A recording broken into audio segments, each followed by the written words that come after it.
Hello and welcome. The usual nonsense goes on. This headline from a couple of days ago: David Lammy's controversial plan to reduce the number of jury trials passes major Commons hurdle.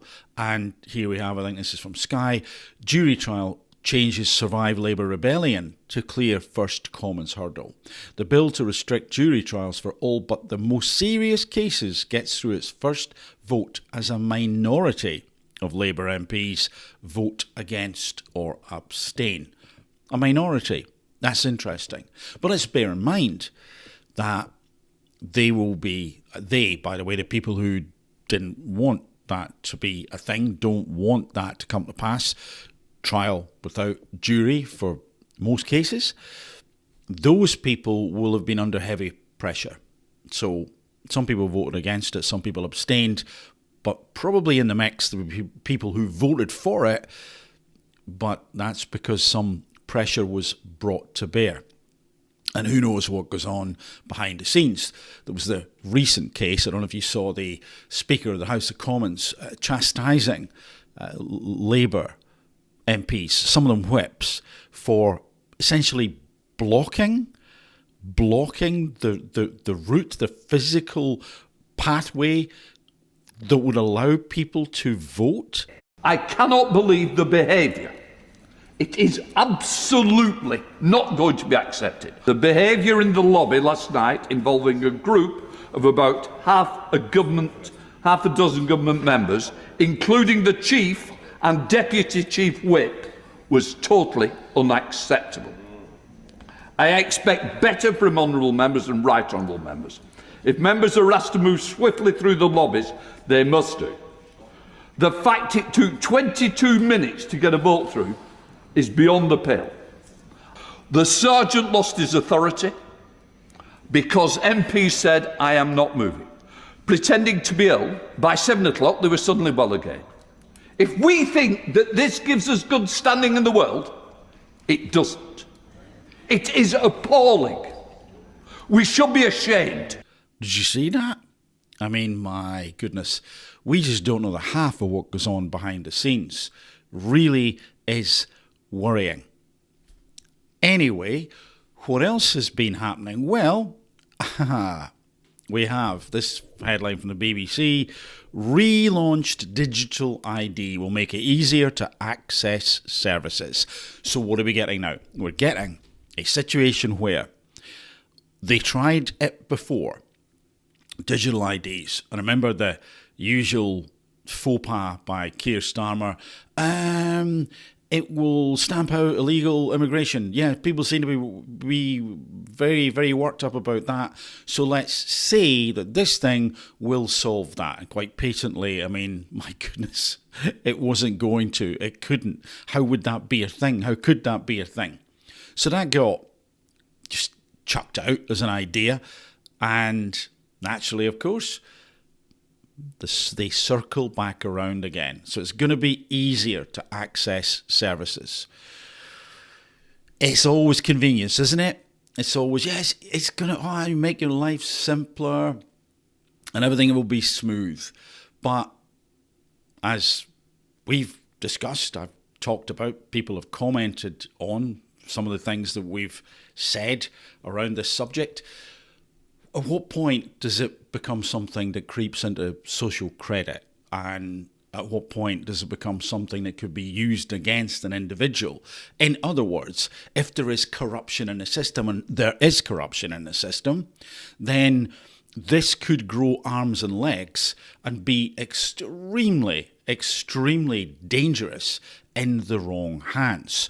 Not to mention the data breach and breaches that will take place with centralised information held so sensitive, so ultimately comprehensive in due course.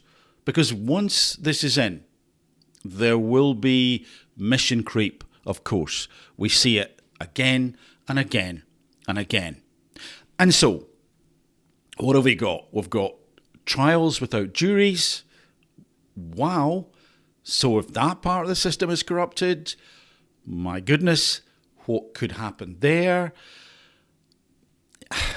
Yeah, I'll say no more. Say no more. We're on YouTube. And we have digital IDs being pushed again. Ever get the impression that the state wants to control? Ever get the impression that these people aren't really on your side? Now, don't get me wrong, I can see the benefits of both of those things. Yes, I can. And if I could trust this government or trust a government, then maybe I'd be saying, oh, well, okay, this could work. Yeah, I feel confident, but I do not feel confident in this government, in this leadership, in this leader. Not at all. Not in the slightest, not remotely. And of course, we also hear that Keir Starmer is saying, yeah, it was my mistake. Shouldn't have really hired Mandelson. Once more, I've said this before, and I'll say it again, no doubt. He should resign. I mean, it's like, what are you doing? His position is untenable, but it's untenable as far as many of the population, many of us are concerned, much of the populace. But it's not untenable as far as he's concerned, and his handlers, and the people who want him there, the people who are advising him. Stay there, take the flag. It'll do us good in the long run. In the interim, get that trial without jury in, get those digital IDs in, and we'll you'll be all right in the future going forward. You won't want for money. You'll have positions of power and influence in industry or wherever you want, or a board member of the. Do they have a board? I don't know what they have. Secret chamber meetings, World Economic Forum, whatever it is. So it's a club, and you and I are not in it. But you and I, we don't want to be in it. We don't want to be controlled by it either.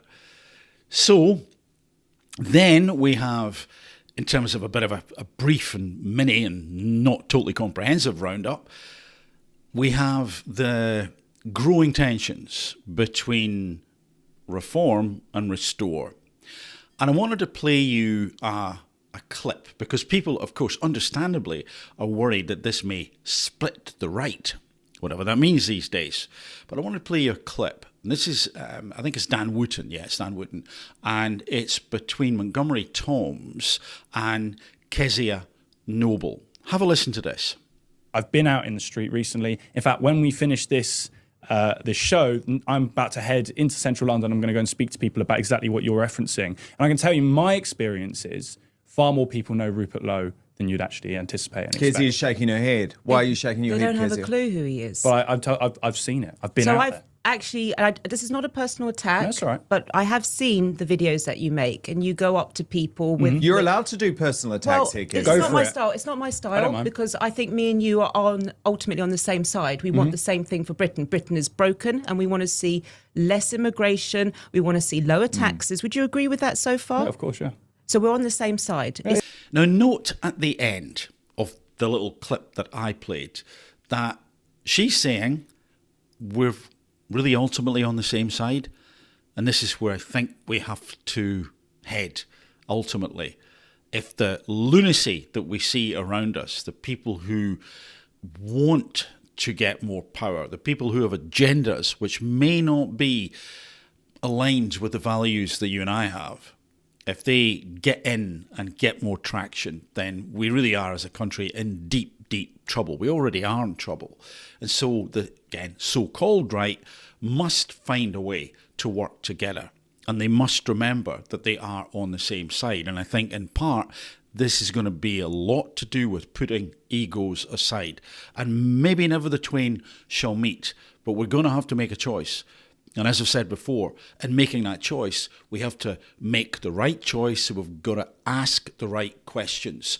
And in many ways, the razzmatazz, the glitz, the ability to speak well at a conference is one thing. But in another way, it's neither here nor there. It's what do you actually represent? How are you going to do it? And what do you really, truly value? And do you understand that you are there to serve if you get even the slightest remote chance of getting in power? Remember, you're there to serve. Anyway, what do you think about all this stuff that's happening right now?